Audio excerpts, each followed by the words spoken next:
Olá, queridos, a paz do Senhor. Este é o seu ADEC TV e hoje nós estamos na última lição do nosso trimestre, a lição de número 13, o mundo de Deus no mundo dos homens. O textual está no Evangelho de Mateus, capítulo 1 e o versículo 23, e está escrito assim: Eis que a Virgem conceberá e dará à luz a um filho, e ele será chamado pelo nome de Emanuel. Emanuel traduzido é Deus conosco. Verdade prática: na dispensação da graça, a igreja deve refletir os valores do reino de Deus no mundo. A leitura bíblica em classe está em Mateus, capítulo 1, versículos 21 a 23, e depois na carta de Paulo aos Gálatas, capítulo 4, versículos 3 ao 7. A nossa lição tem alguns objetivos: esclarecer a respeito do reino de Deus no mundo. Segundo, pontuar as bênçãos de uma vida no reino. E terceiro, assinalar os males de uma vida no mundo. Professor Joás, chegamos à última lição desse trimestre. Estudamos aí 12 lições até o momento. É um trimestre onde nós estamos falando da Igreja de Cristo e o Império do Mal, como viver nesse mundo dominado pelo espírito da Babilônia. E chegamos à última lição, nada mais, nada menos que o fechamento de um trimestre com uma lição maravilhosa. Então, chegamos na lição 13, né? Final desse trimestre que foi muito proveitoso, né? A gente viu muita coisa sobre como que o mundo tem se comportado hoje, né? E como isso tem influenciado a igreja e o papel da igreja no meio disso tudo. E chegamos ao final aí falando de como a igreja deve manifestar o reino de Deus na terra, né?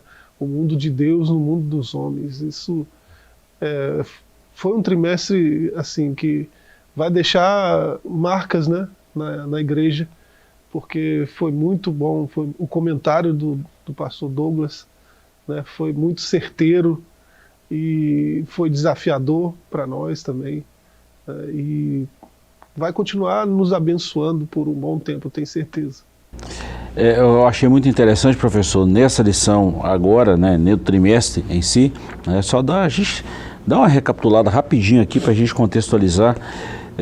A lição de número 1, a igreja diante do espírito da Babilônia, a deturpação da doutrina bíblica do pecado, o perigo do ensino progressista, quando a criatura vale mais que o Criador, a dessacralização da vida no ventre materno, a desconstrução da masculinidade bíblica, a desconstrução da feminilidade bíblica, transgênero, que realidade é essa, uma visão bíblica do corpo, renovação cotidiana do homem interior, cultivando a convicção cristã, sendo a igreja do Deus vivo. Foi a lição que estudamos na semana passada, a última lição. E agora, o mundo de Deus no mundo dos homens. Essa lição de agora, o mundo de Deus no mundo dos homens, que eu comecei a falar e não concluí, eu achei muito interessante, muito engraçado, é que nós começamos ela na semana passada, falando, sendo a igreja do Deus vivo, como a igreja deve se portar nesse mundo, né? Nós estamos aqui nessa terra, nós somos terrestres, né? Mas nós temos uma natureza espiritual. Nós estamos no reino de Deus, nós vivemos o reino de Deus. E essa lição de hoje vai falar como o reino de Deus se manifesta, ou como o reino de Deus se porta no mundo dos homens. E é muito importante essa lição. Isso. Vamos lá, professor, introdução. As Escrituras revelam que haverá um futuro reino literal, porém na presente dispensação da graça, esse reino é espiritual. O reino de Deus está entre vós. Nessa lição, que encerra o atual trimestre, estudaremos a respeito da implantação do reino de Deus no mundo, no contraste entre quem vive sobre a égide desse reino e os que vivem de acordo com os valores do mundo. Assim, o propósito é lembrar como Deus age para habitar conosco e reforçar que, embora vivamos grandes desafios, o reino de Deus permanece agindo no mundo por meio da igreja. Professor, já destaco aqui na introdução duas coisas. Primeiro, a se tratar do reino de Deus, hoje nós vivemos o reino de Deus sendo igreja, mas há uma promessa de Deus para que esse reino seja literal na terra. Hoje é o mundo dos homens, mas a igreja vive o reino de Deus na terra. Parece que é difícil entender isso, professor, mas não. A igreja hoje é a demonstração do reino de Deus, é a vivência do reino de Deus, é a manifestação do reino de Deus na terra. Mas vai chegar um tempo, em uma outra dispensação, que não é essa, a dispensação da graça, né? A dispensação milenial, em que o governo de Cristo será total na terra, será literal, presente, real. É isso que nós vamos falar aqui hoje. Mas enquanto esse reino literal não acontece, a igreja hoje vive e manifesta o reino de Deus entre os homens.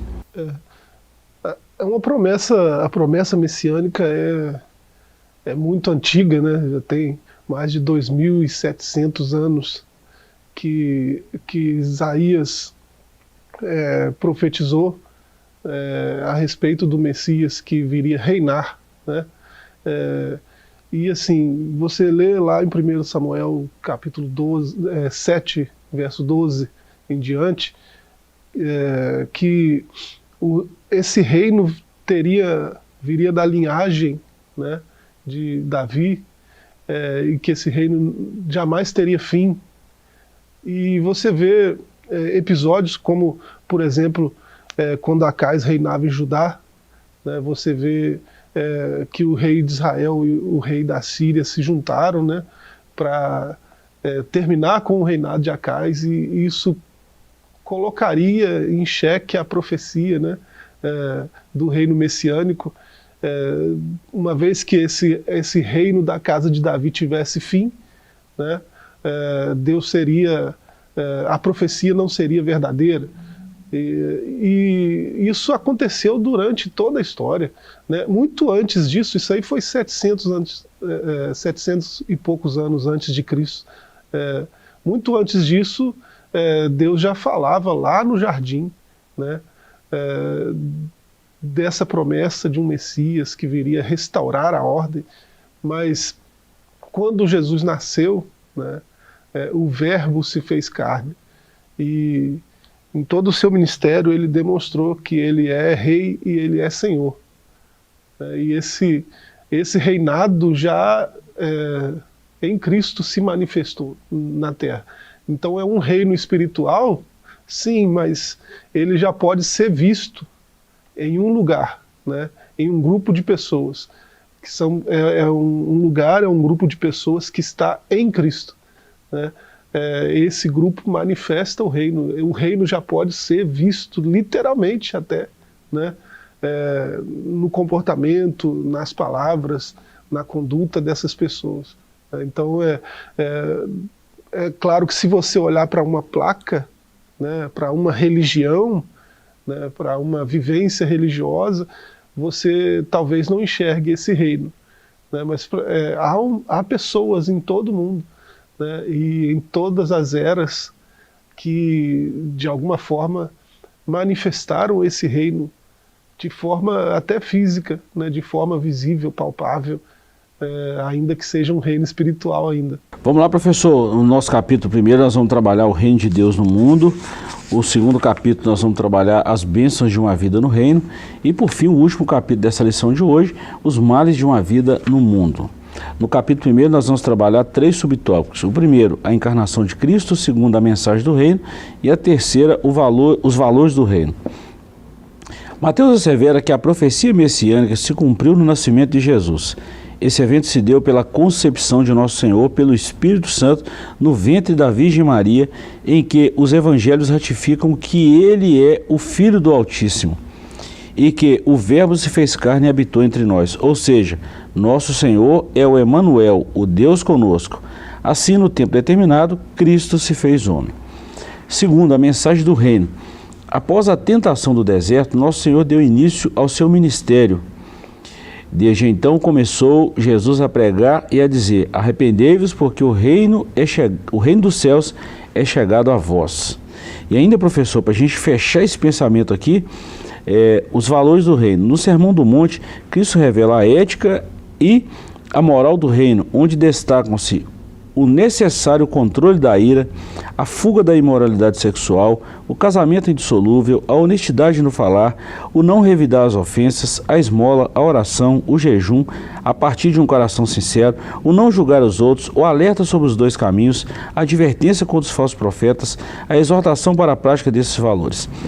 Professor, nós destacamos aqui que o reino, ele tem um início, ele tem a mensagem e tem os valores. O início desse reino, você já falou muito bem que houve propostas do inimigo aí para tentar burlar ou tentar impedir a manifestação desse reino. Que o propulsor, vamos falar assim, o que preparou o caminho, a gente sabe disso muito bem, e tem uma profecia disso, João Batista preparou o caminho para o Messias, mas o Messias é o auge desse reino, é o ápice. O Messias encarnado, ele deu início ao reino de Deus na terra. E junto com ele veio a mensagem do arrependimento. E junto com essa mensagem ela carrega consigo valores, né? Valores espirituais, valores morais, valores éticos, valores de todas as espécies que a gente pode imaginar em todas as esferas. Então nós temos aí bem definido o reino de Deus. E é interessante, né, lembrar de João Batista, porque na medida que a manifestação visível, né, concreta do reino foi se aproximando, né, na pessoa do rei mesmo, essas profecias foram se intensificando, né, desde Gênesis 3:15 lá, até João Batista dizendo: arrependei-vos porque o reino está próximo, o reino está perto, né? Então a coisa foi se intensificando. Basta olhar aí para esse período interbíblico, né, a quantidade de profecias messiânicas, né, a quantidade de apocalipses, né, que foi produzida nesse período, mostra que de fato o reino estava chegando mesmo, né, a plenitude dos tempos estava trazendo esse rei, né, de forma concreta. E quando pela Imaculada Conceição, né, ele, concebido pelo Espírito Santo, nasceu da Virgem, as profecias culminaram todas nesse momento, né? E o reino veio pelo rei, pelo nascimento do rei, e ele passou a se manifestar no mundo dos homens, né? Isso assim, é lindo, né? É lindo porque o Cristo, o Verbo de Deus encarnado, é uma manifestação visível do reino, e aquele reino que está próximo, que João Batista vem falando, agora ele está mais perto do que nunca. Agora ele está entre nós, e Jesus no seu discurso disse isso várias vezes, né, nas suas pregações, nos seus ensinos, né, o reino já veio. Agora o discurso não é mais o reino está próximo, o reino já veio e ele está entre vocês, no meio de vocês. Professor, eu destaco aqui uma frase do pastor Billy Graham, que hoje já descansa na eternidade. Sempre quando a gente vai falar dessas maravilhas de Deus, eu lembro dessa frase. Uma vez em suas ministrações ele falou que a notícia mais impressionante que nós ouviríamos, ou o fato mais inusitado, não foi o homem sair da terra e pisar na lua, e sim o Filho de Deus sair do céu e pisar na terra. Isso caracteriza a encarnação do Verbo, a mensagem que o Cristo, que o Jesus encarnado, que o Deus encarnado, ele transmitiu aos homens, e a importância do reino de Deus entre nós, os seres humanos. E a gente vê, professor, como a mensagem do reino, como os valores do reino mudam o comportamento dos seres humanos. O pastor Douglas fala aí de dispensação, né, da dispensação da graça. Isso é uma demonstração, a demonstração maior, né, do amor de Deus, da sua graça, é a encarnação do Verbo. Qualquer coisa que Deus dissesse ou fizesse, né, não demonstraria com tanta eficácia o seu amor pela humanidade como esse ato da encarnação. Então, essa dispensação, né, Douglas Batista cita bastante essa palavra nessa lição, né, é Deus como um dispenseiro, Deus como um economista, né, na sua economia, gerindo as coisas em cada tempo da história, né, gerindo a sua revelação em cada tempo da história, para que a revelação culminasse nesse momento, né? Esse é o momento máximo da revelação de Deus. O escritor aos Hebreus ele deixa isso muito mais claro. Ele diz que Deus falou de diversas maneiras, né, em todas as eras, mas nesse tempo presente, ele fala através do Filho, porque não tem comunicação mais eficaz do que o Verbo encarnado, né? Então, o reino já está entre nós, porque ele está entre nós, né? O próprio rei já governa na sua igreja, né? Então o reino pode ser visto através da sua igreja. Professor, quando você falou sobre o pastor Douglas, a questão de dispensação, é bom a gente deixar bem claro, né? Nós de uma forma pedagógica, a gente vê essas dispensações ao longo dos tempos. É uma explicação muito boa para se entender as profecias, entender o contexto literário dos textos, a mensagem de Deus para nós seres humanos. É maravilhoso quando a gente tem esse período dispensacional, né? É um período de tempo, a gente vê isso claro na Bíblia, vê as dispensações claras ali. Isso começou lá no Jardim do Éden, né, na dispensação da inocência, e vai culminar lá no governo de Cristo, na dispensação do milênio. Então a gente vê isso muito claro. Alguém tem dificuldade de olhar para esse ensino por causa da sua lógica, né? Mas como assim Deus muda? Deus muda de acordo com o tempo, né? Deus estava assim lá no jardim, aí depois ele mudou e passou a ser de outro jeito depois da queda, aí depois da encarnação ele passou a se comportar de outra maneira. Não, não é isso, né? Dispensação não é uma ciência fechada, dispensação é uma forma didática, né, de perceber o mover e a revelação de Deus na história. É para fins didáticos que se usa. O próprio termo, né, dispensação, vem de oikonomos, né, vem de dispensa, né? É alguém que era encarregado de ir à dispensa e pegar na dispensa o que a casa precisa naquele momento, né? Então, por isso, dispensação tem essa ideia de o próprio Deus, né, no decorrer da história, de acordo com aquela era, com aquele período, com a vivência humana daquele momento, ele dispensava, né, a humanidade a sua revelação de acordo com o momento, né? Não é que Deus muda Deus muda de atributo, Deus muda de personalidade o tempo todo, não é isso, né? É que Deus está nesse momento entregando o que a gente precisa nesse momento, né? Indo na sua dispensa e liberando o que a gente precisa para o momento. Se a gente for analisar, professor, e é bom a gente fazer essa análise para a gente entender esse mundo dos homens, né? Quem mudou foi o mundo dos homens. Se a gente for analisar, por exemplo, eu não vou falar muito tempo, vamos falar aí 30 anos. Olha o que surgiu em 30 anos sobre a evolução, o progresso que a humanidade teve em 30 anos. Quantas vacinas não foram criadas? Passamos recente agora pela pandemia, a história da criação de uma vacina a mais rápida que nós vemos. A que demorou menos tempo, né, foi a vacina da gripe, que demorou aí 10 anos para ser desenvolvida. E olha que os vírus eles se mutam, né? Agora você pega a vacina aí contra o vírus aí do Covid-19, você vê aí que 2 anos, menos um pouquinho. Isso depende muito de estudo, mas isso prova a evolução. Sem falar do advento da internet, vamos falar 10 anos, ninguém falava no WhatsApp. 10, 15 anos, ninguém falava no WhatsApp. Então, a proposta de Deus ao longo desse tempo, ao longo dos séculos, é exatamente transmitir a mensagem do reino, de uma forma eficaz. Se a gente fosse falar numa linguagem agora de 100 anos atrás, não teria efeito, não surtiria efeito na nossa geração, na geração atual. Então quem mudou não foi Deus, quem mudou foi os homens. E Deus, ao longo dos tempos, ele transmitiu a sua mensagem e continua transmitindo até hoje, né? Deus não está ligado ao nosso tempo, Deus é atemporal, Deus é o dono do tempo.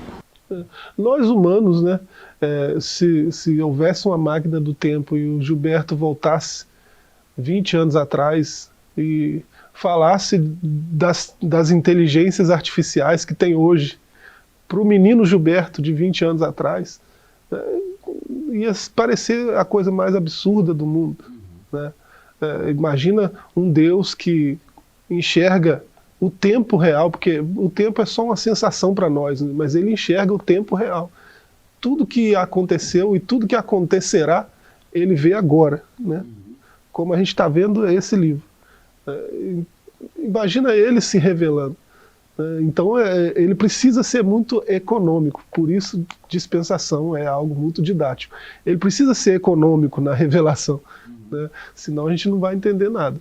E nesse quesito, professor, no tempo que Paulo chama a manifestação de Cristo, vamos falar assim, na plenitude dos tempos, ou seja, na hora certa, o Verbo se encarnou, o Verbo se fez carne, trouxe consigo a mensagem, trouxe os valores impregnados nessa mensagem e a gente vê a mudança no comportamento e por isso tem um marco na história, né? Antes de Cristo e depois de Cristo. Isso. E ele deu uma missão para a igreja que é manifestar esse reino e espalhar ele pelo mundo afora, né? Bom, no próximo bloco, professor, nós vamos falar exatamente dessa transmissão da mensagem, né? As bênçãos de uma vida no reino. E a gente vai falar muito sobre isso. Dá uma segurada que a gente vai falar sobre isso já já. Nós vamos para um breve intervalo, voltamos já já com a segunda parte dessa lição maravilhosa. Falaremos no próximo bloco sobre as bênçãos de uma vida no reino. Voltamos já já.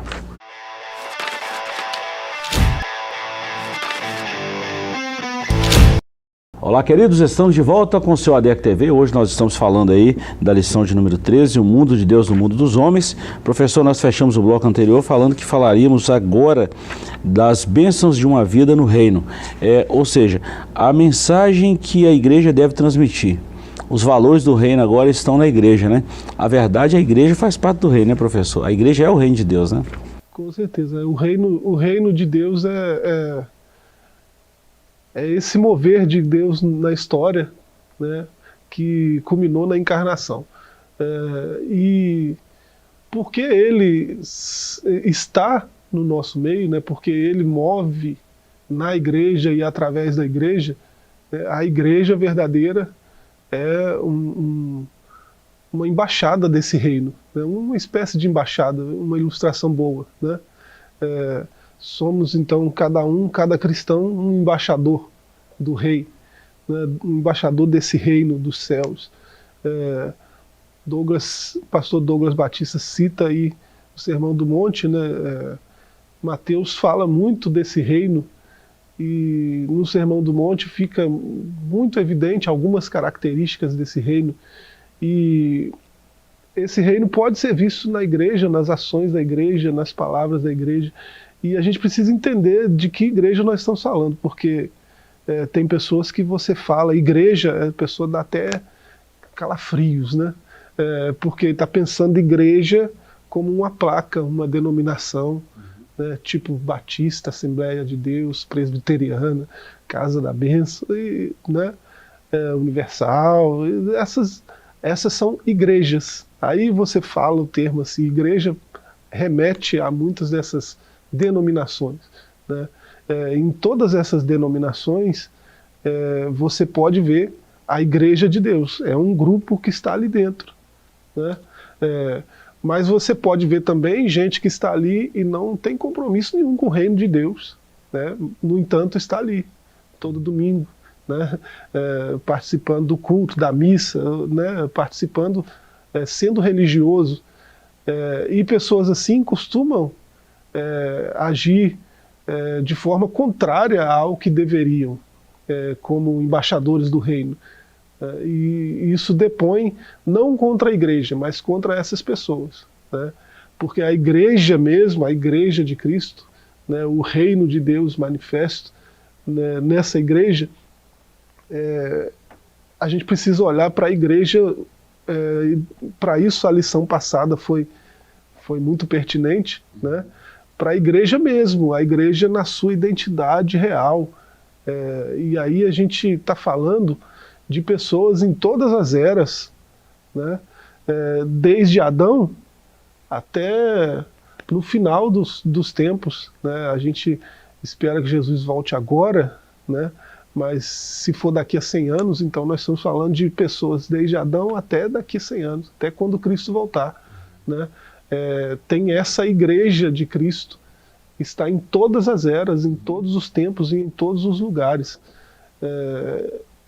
Paulo mesmo vai chamar de, nós vimos isso na lição passada, né, a Universal Assembleia dos Santos, vai chamar de eclésia, né, de uma congregação, né, pessoas chamadas por Deus para fora, né, dos seus lugares para manifestar esse reino. Chamados para fora para quê?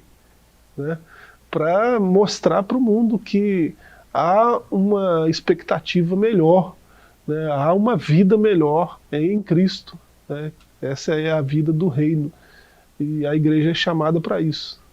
Professor, eu quero só fazer um adendo aí ao que você falou, assim, para somar o que você falou, tá?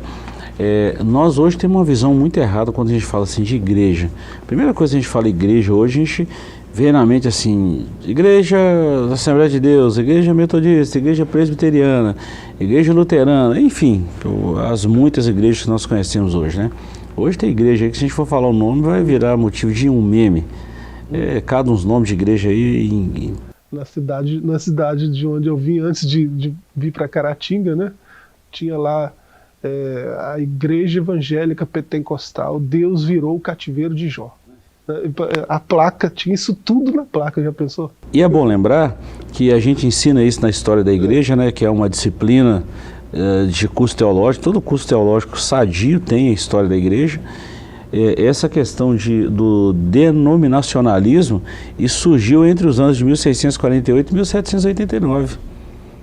Até então, vamos falar assim, até 1648, não tinha o denominacionalismo, não tinha placa de igreja. Havia uma igreja cristã ou igreja católica, é isso aí. Não tinha denominações, tá? A igreja era católica, né? Universal. Isso. E essa era a expectativa de Deus desde o começo, né? Que a igreja fosse universal. Você vê no credo dos apóstolos, né? Em outros credos que vieram depois, eu creio no Espírito Santo, creio na Santa Igreja Universal, na Santa Igreja Católica, né? Na comunhão dos santos e tudo mais. E quando a gente fala essa palavra do credo, professor, lembrando aí, um dos primeiros credos lá, primeiro teve o Concílio de Jerusalém de Atos 15, né, que foi o primeiro concílio mesmo, e depois teve o Concílio de 325, de onde saiu o credo de Nicéia. Isso. Então, se a gente analisar o credo de Nicéia, fala exatamente isso. Na Santa Igreja de Deus, fala na universalidade dessa igreja, a igreja de todos os tempos, não cita uma placa ou não cita o penhor de uma denominação, cita o poder de Deus envolvente na igreja, né? E nós estamos falando da igreja, a reunião dos santos, né? Em todos os períodos, né? É claro que os que já dormem no Senhor passaram por essa igreja, mas vão compor essa igreja na eternidade. É que tem gente que pensa muito pequeno, né? Pensar a igreja, por exemplo, se eu posso recitar o credo apostólico, o credo nepomuceno, qualquer credo, e pensar pequeno, né? Creio na Santa Igreja Católica. Aí eu posso estar pensando, falar de Santa Igreja Católica, eu posso estar pensando na igreja lá, na denominação, que hoje é mais uma denominação, né, do Papa Francisco. E não é o caso, não é esse o caso, né? O credo estava falando de algo muito maior, né? Eu posso ler diferente, creio na Santa Igreja Universal. Aí eu recito esse credo e estou pensando na igreja do Bispo Edir Macedo, né? E não é esse o caso também, né? Menos ainda, né? A Igreja Católica Universal é essa igreja composta de pessoas de todas as eras, né? Em todos os lugares, que de alguma forma tiveram a revelação do reino, né? Então é algo muito mais amplo, a gente não pode pensar tão pequeno assim. Eu quis abrir esse assunto aqui, o professor, já essa pauta, para a gente falar das bênçãos de uma vida no reino, é exatamente o seguinte: a igreja de Cristo, a igreja mesmo de Cristo, ela carrega essas duas mensagens, essas duas bênçãos em suas vidas. Primeiro, a remissão dos pecados. Quem passa por Cristo, quem passa pelo Calvário, tem o perdão dos pecados, tem a remissão. Vamos falar assim, a anistia de Deus, né? Perdoou o pecado, acabou, não vai falar naquilo mais. E também, essa igreja, esse ser humano, essa pessoa que passa pelo Calvário, que passa por Cristo, né? E salvação é só em Cristo, fora dele não há salvação, e a gente tem que deixar isso bem claro também, não foi eu quem disse isso, mas é o próprio Cristo que disse isso, né? Eu sou o caminho, eu sou a verdade, eu sou a vida. Ninguém vem ao Pai senão por mim. Foi Jesus que falou isso, está em João 14,6. E nele, além da gente ter o perdão dos pecados por ele, né, a gente também é adotado e é co-herdeiro de Cristo, né, em Deus. Nós somos co-herdeiros. Cristo herdou e nós também herdamos com Cristo. Nós herdamos dele, nós herdamos nele, nós herdamos por ele. Então, as bênçãos de uma vida no reino é essa aí. Então, qualquer igreja, aí nós vamos falar de placa agora, qualquer placa de igreja que não transmite essa mensagem e que não tem esse comportamento na vida dos seus membros, não pode ser chamada de igreja. Não faz parte da Igreja Universal de Cristo. A citação aí do Sermão do Monte, né?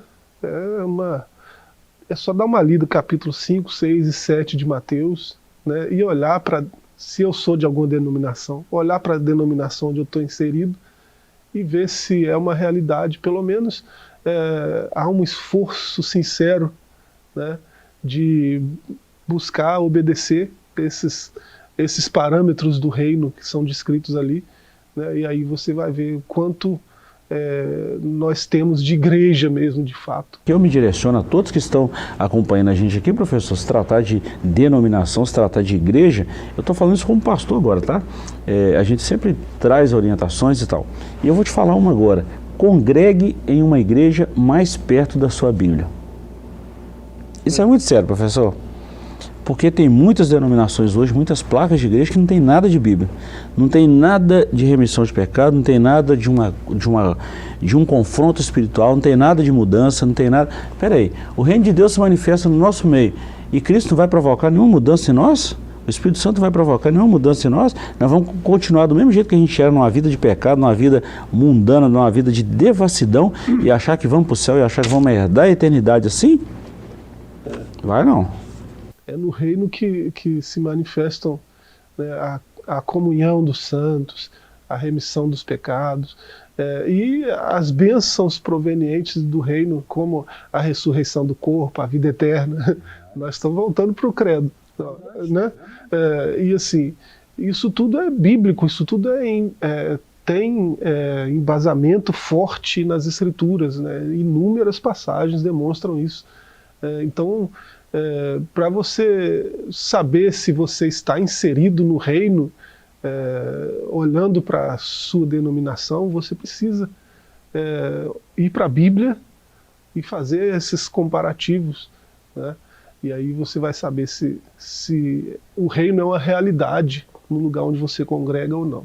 Então eu vou repetir mais uma vez. Congregue em uma igreja onde você... congregue em uma igreja onde está mais perto da sua Bíblia. Tá? Uma igreja que fala da palavra de Deus. Invenção humana é uma coisa muito complicada, não vai provocar mudança nenhuma.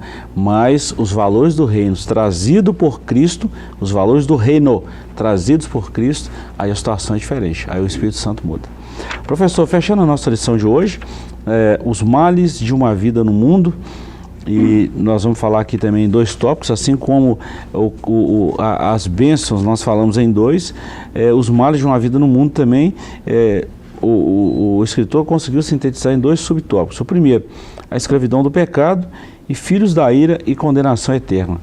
Quem não está inserido no reino, professor, vive na prática do pecado. Nós poderíamos até citar um texto aqui, quem está em casa pode ler na Bíblia depois. Está na primeira epístola do apóstolo João, primeira epístola de João, capítulo 3. João ressalta muito bem sobre quem é dominado pelo pecado. E fala quem é o pai da mentira, fala quem também provocou o pecado, né, professor? Que o diabo é o pai da mentira, o diabo é quem peca desde o princípio. E quem não anda nos valores do reino é servo ou escravo da mentira, escravo do diabo. Mas... que bom que o texto não termina aí. E o texto, João fala assim, que foi para isso que o Filho de Deus se manifestou, para desfazer as obras do diabo. Ou seja, o diabo quer escravizar através do pecado, mas Deus veio nos dar vida em Cristo por Cristo. Então nós temos aí a mensagem do reino, mas tem que fazer essa contraposição também. Pois é, uma das consequências, né, da encarnação do Verbo foi com a manifestação do reino foi fazer frente a um outro império, a um outro reino que já estava no mundo, atuante no mundo há muito tempo, né, desde que o pecado entrou no mundo. Então, há dois tipos de reino. Hoje, no mundo que nós vivemos, há dois tipos de reino que estão em confronto, né? E aí, nesse sentido, Jesus continua sendo rei. Dizer que Jesus é rei, dizer que ele é Senhor, e dizer que só ele é rei, só ele é Senhor, né, é afirmar que não há outro reino, não há outro senhorio de fato e de direito, né? A gente está dizendo que ele é rei de fato, de direito, e ele é senhor de fato, de direito. O que isso significa, né? A gente... É por causa disso que a gente tem muitas dúvidas teológicas até, né? Porque se o reino já veio e o reino já está entre nós, quando a gente olha para as promessas bíblicas de um reino que jamais teria fim, de um reino de paz, de prosperidade, de alegria verdadeiras, de um reino onde não haveria mais doença, mais morte, né? A gente olha para a realidade que se impõe sobre nós e a gente vê que esse reino não veio ainda, né? Então, como assim o reino já veio e está entre nós? Parece que a Bíblia está meio confusa. Não é esse o caso, né? Jesus é rei por direito, e ele já reivindicou esse reinado. Então, na sua igreja, que é onde esse reino já está efetivo, né, quem tem o direito de governar é ele, né, e ele o faz. Ele governa na sua igreja e ele manifesta o reino através da sua igreja. Mas mesmo essa igreja tem indivíduos que adoecem, que morrem, né? É porque o reino ainda não se manifestou de fato, né? Porque há uma briga por direitos aí é uma questão jurídica, né? As pessoas ainda adoecem, as pessoas ainda morrem porque há um império do mal que ainda governa sobre o mundo, né? O mundo jaz no maligno, e aí Jesus se manifestou para desfazer esse império, e ele começou a fazer isso por meio da sua igreja, né? Desde a manifestação do rei, pessoas têm sido ressuscitadas, né? Pessoas têm tido cura de suas enfermidades, pessoas têm vivido uma vida mais plena, mais alegre, de paz, mesmo nesse mundo tão caótico. Então, de muitas maneiras, o reino se manifesta de fato e de direito na Igreja de Cristo, né? Eu não sei se eu estou sendo muito confuso, mas para mim é muito claro, né? Para mim é muito claro. Jesus é rei e é senhor, né? Mas ainda haverá uma manifestação mais ampla desse reinado e desse senhorio, que é na sua segunda vinda. Quando a gente fala desse reino espiritual, professor, e nós estamos fechando aqui, quando a gente fala do reino espiritual é porque Cristo hoje ele governa a igreja através de uma espiritualidade. Claro que ele veio, morreu, ressuscitou, isso é fato. Mas hoje a gente não consegue ver Jesus. Vou falar a grosso modo, a gente não consegue ver Jesus como ele é, né? Mas vai chegar um tempo em que ele fisicamente, corporalmente vai vir e vai reinar no mundo. Esse é o reino literal de Cristo. Agora, o reinado de Cristo no mundo é através das minhas ações, das suas, é através do Espírito Santo na minha vida, na sua, é através de como nós agimos com o próximo.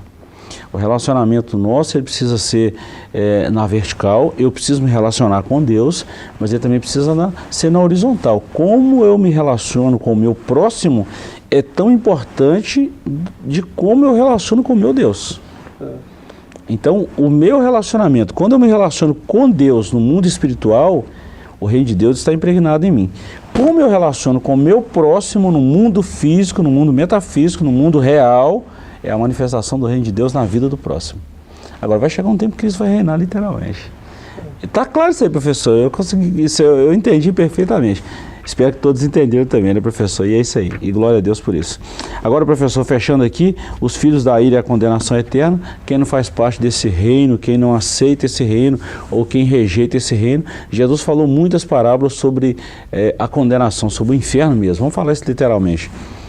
E Jesus falou, né? Ele deu um exemplo disso aí das festas nupciais, alguém que foi convidado e chegou lá com outras vestes, ou seja, não estava adequado a esse reino, foi pegado e lançado fora. O reino já se manifestou, né, mas ainda não na sua plenitude.